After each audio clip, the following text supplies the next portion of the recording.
안녕하십니까 시청자 여러분, 하현재입니다. 국회의원 정치인의 큰 역할 중, 국회의원으로 한정은이죠. 실제로 화면 바로 보실게요. 이런 질문을 해봤어요. 국회의원의 역할은 입법이 기본이지만 정책 수립도 중요한 역할이니, 그러니까 네 맞습니다래요. 중간에 다른 뭐 얘기가 있고, 국회의원은 입법 활동을 통해 국민의 요구와 필요에 맞는 정책을 만들고 이를 통해 사회 변화를 이끌어 나가는 중요한 역할을 한다고 볼 수 있습니다. 그렇다면 이제 그렇다면 법은 한계를 규정하는 것이고 정책은 미래지향적이라고 생각하는데 그게 맞는 거니? 매우 맞는 생각이랍니다. 법과 정책은 그 목적과 성격의 차이가 있습니다. 법은 기본적으로 사회 질서를 유지하고 국민의 권리와 의무를 규정하며 사회의 기본 틀을 만들어 나가는 역할을 합니다. 그래서 이제 법은 주로 현재 상황 기준으로 한계를 정하기, 규제를 설정하는 데 초점을 맞추고 뭐 그렇다죠. 뭐 강제력을 가지며 위반 시에는 처벌이 따를 수 있습니다. 근데 반면 정책은 보다 미래지향적입니다. 정책은 특정한 사회 문제를 해결하거나 개선하기 위한 방향을 설정하고, 하여튼 뭐 국가나 사회가 앞으로 나갈 목표를 제시합니다. 뭐 이렇게 해서 법이 주로 규제나 제한을 다룬다면 정책은 목표 설정과 미래 계획을 다룬다고 할 수 있습니다. 법은 현재를 안정화시키고 정책은 미래를 향해 나가는 길을 열어주는 역할을 하는 것이죠! 라고 하네요. 그렇다면 제가 알고 있는 것은 뭐 그게 뭐 틀린 생각은 아닙니다. 그렇다면 이제 규제보다는 정책에서 AI의 역할이 더 크게 도움을 줄 것 같은데 어떻게 생각하니? 라고 했더니 훌륭한 관점이랍니다. 지를 잘 써먹겠다고 하는데 훌륭한 관점이라고 하겠죠. 근데 더 일 더 많이 시킨다고 사람은 이제 잘하는 애한테 자꾸 일 더 시키면 불만이 쌓이고 거기에 대한 아니면 불만을 없애기 위해서는 합당한 보상을 줘야 되는데 얘는 일 더 시키면 지가 좋답니다. 이게 AI의 큰 장점이라고 생각을 합니다. 어, 그러니까 AI는 정책 수립에 큰 도움을 줄 수 있는 잠재력이 있답니다. 이 잠재력 있다는 건 지가 잘하겠다는 자신감은 아닌데 하여튼 뭐 잠재력은 있답니다. 그래서 이제 정책은 더 복잡하고 다양한 데이터를 기반으로 만들어지기 때문에 AI는 특히 다음과 같은 방식으로 정책 수립 과정에 기여할 수 있습니다. 뭐 데이터는 얘가 엄청 많고요. 요 부분도 아주 그렇죠. 시나리오 예측.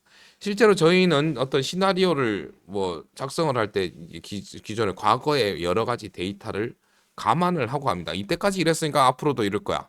근데 그래서 그렇게 함으로 인해서 미래 불확실성을 좀 줄여 나가는 경향이 있죠. 근데 뭐 하여튼 그렇기 때문에 우리가 감안할 수 있는 시나리오는 뭐 말아봐야 저희 플랜 A, 플랜 B, 뭐 플랜 C 뭐 기껏해야 네다섯 개인데 얘는 저희보다 훨씬 더 많은 걸 예상을 할 수 있을 거고, 그래서 이제 바둑에서도 옛날에 누구랑 해가지고 AI가 이겼잖아요. 뭐 무승부도 나고 뭐 지기도 하긴 했지만 그래도 세계 최고의 인간보다 뭐 그런 면에서는 미래의 예측 부분에 대해서는 조금 더 정확하지 않을까, 그렇게 할 거죠. 그리고 시민의 참여 확대. 실제로 지금은 이제 약간 이제 그리고 지금 이제 저 어떤 정책에도 이런 거 많이 들어가잖아요. 이제 뭐 공정하기 위해서 시스템 공천이라는 말도 많이 썼었고, 그리고 뭐 AI 교과서, AI만 붙으면 다 좋아 보이는 부분도 있으니까 AI를 통한 정책을 실행하겠습니다라는 국회의원이 나오면 야 이거 별 저기 호응을 못 얻겠는데요.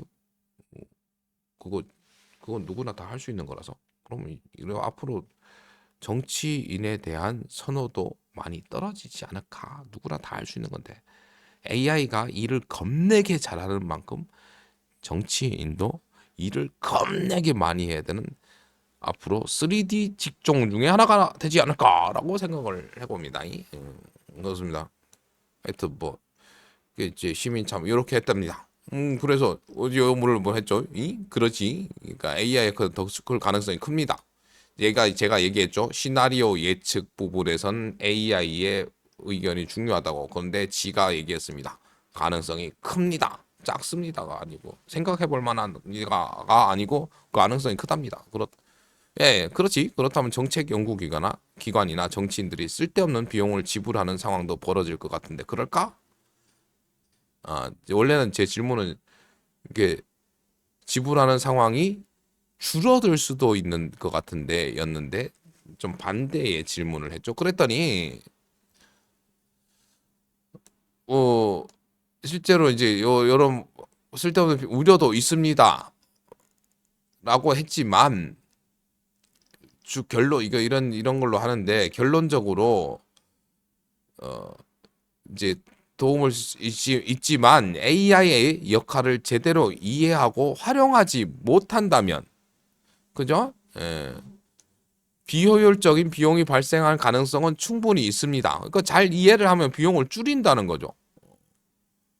효율적인 AI 활용을 위해서는 기술 도입 후 적절한 인력 재배치와 AI에 대한 이해가 필요하며 이해를 하려고 그러면 뭘 해야 됩니까? 실제로는 여러분들은 약간 AI에 대한 두려움이 더 많죠. 두려움이 많다는 건 잘 몰라서입니다. AI를 많이 써보면 그 두려움도 떨어지고 이해가 되겠죠. 그러면 이해 다음엔 좋아하게 되고 뭐 그렇게 되겠죠. 뭐 그렇지 않습니까? 처음에는 오빠로 시작했다가 나중에 여보 된다고 적절한 예인지는 잘 모르겠습니다. 이게 실제로 AI의 역할을 제대로 이해하지 못하고 활용 못하는 것은 어쩜 자신의 가치관을 고수하려는 성향, 즉 고집 때문이지 않을까라고 했더니 바로 네라고 얘기했습니다. 네라고 적극적 동의죠. 예. 뭐 하여튼 그러겠습니다. 그거의 요인은 몇 가지 이런 것답니다. 변화에 대한 차. 이게 실제로 이제 세상을 발전시키고 변화한 건 진보라고 했습니다. 보수가 아니죠. 예.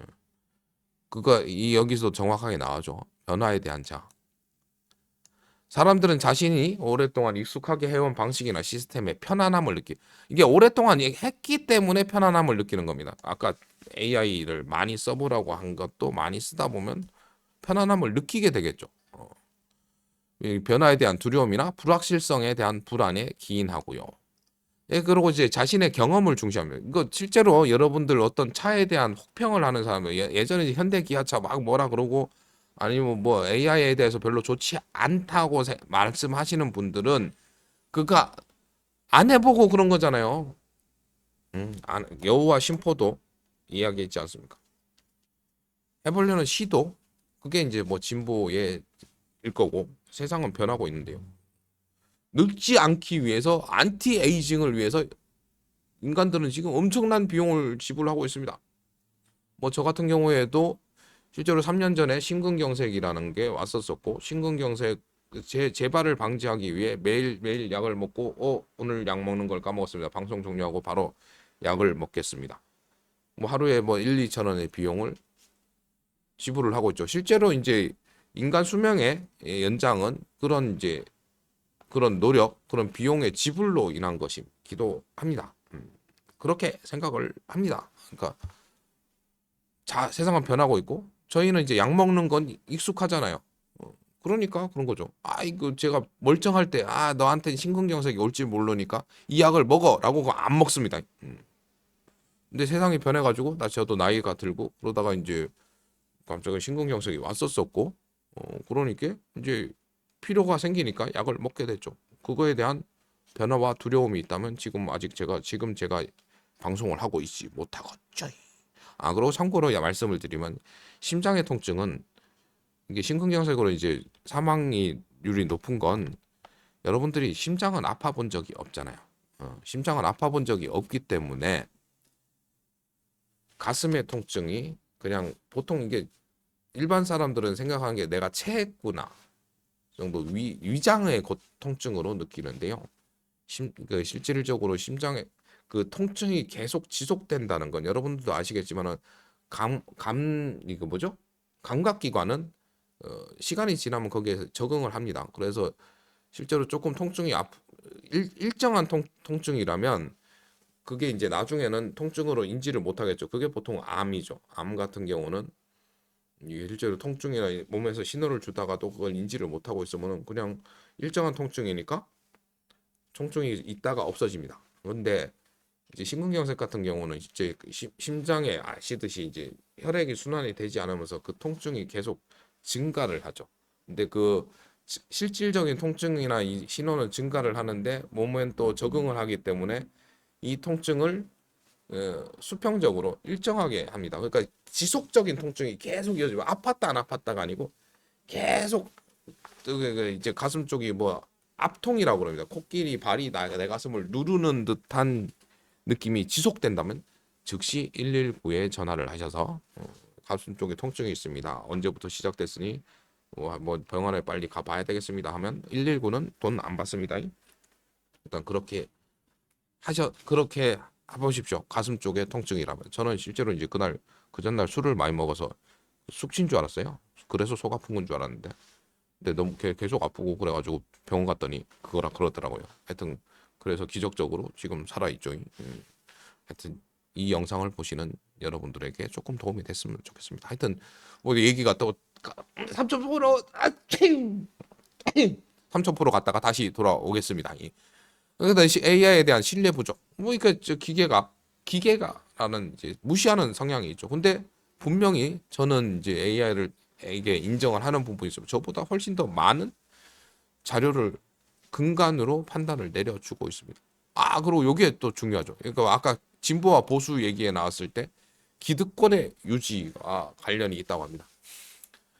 AI가 도입되면 특정 분야의 전문성이 AI로 대처될 수 있다는 두려움 때문에 자신의 위치나 권위를 위협받고 있다고 느낄 수 있습니다. 실제로 제가 아까 얘기했던 게 그 질문의 요지가 뭐냐면 얘기했잖아요. 정치인이 3D로 될 거고 뭐 정책기관이나 뭐 이런 것들을 AI가 대체를 하게 되면 그 사람들 밥줄을 끊어지겠죠. 그러면 그 사람들 정치인 하고 싶을까요? 어디 가서 맨날 의원님 그러고 인사받고 절 받고 싶어하는 사람들인데 실제로 이제 AI가 와가지고 쭈르릉 이거 별 것이 아니에요. 실제 저도 유튜브를 AI와 함께 찍고 있으면서 저 자신도 이거 되게 날려먹고 있다고 얘기를 하고 있잖아요. 그렇다면 이제 새로운 걸 그리고 솔직히 말씀드리면 이미 많은 유튜버들이 제가 생각하기에는 AI로 대본이나 뭐 이런 시나리오를 이미 작성을 하고 있다고 생각을 합니다. 한번 해보면 이거 안 할래 안 할 수가 없는데요. 다만 그 표현 방식에서 그 말을 전달하는 메시지를 얼마나 잘 전달하느냐가 그 개인의 능력 차이가 발생이 되겠죠. 예. 그러니까 저는 잘하는 건 아닌데 많이 해봤으니까 계속 해보는 거고 그래도 이제 시청해 주시는 분들이 간혹 구독도 해주시니까 그냥 계속 재밌어서 하고 있어요. 특히 AI와 함께하면서 조금 더 많은 시청자 수와 구독자들이 모여 주시고 계세요. 누구나 할 수 있는 거지만 할 수는 있지만 누구나 잘 할 수 없다는 걸 또 AI와 영상을 제작을 하면서 느끼고 있습니다. 하여튼 뭐 자기 정체성 이런 것 때문에 AI를 제대로 활용 못하는 배경에 뭐 이런 게 있지 않을까 있다고 이제 결론을 지었습니다. 실제로 이제 요 뒤에 질문이 조금 더 있는데 그거는 약간 너무 정치적 성향이 강한 거고 어떤 새로운 정책에 대한 AI의 의견을 물어본 거기 때문에 요건 다음 영상에서 말씀을 드릴게요. 예. 예. 영상 시청해 주셔서 감사드리고요. 감사한 만큼 사랑하고요. 하늘 복 많이 받으세요. 그럼 다음 영상에서 뵐게요. 뿅!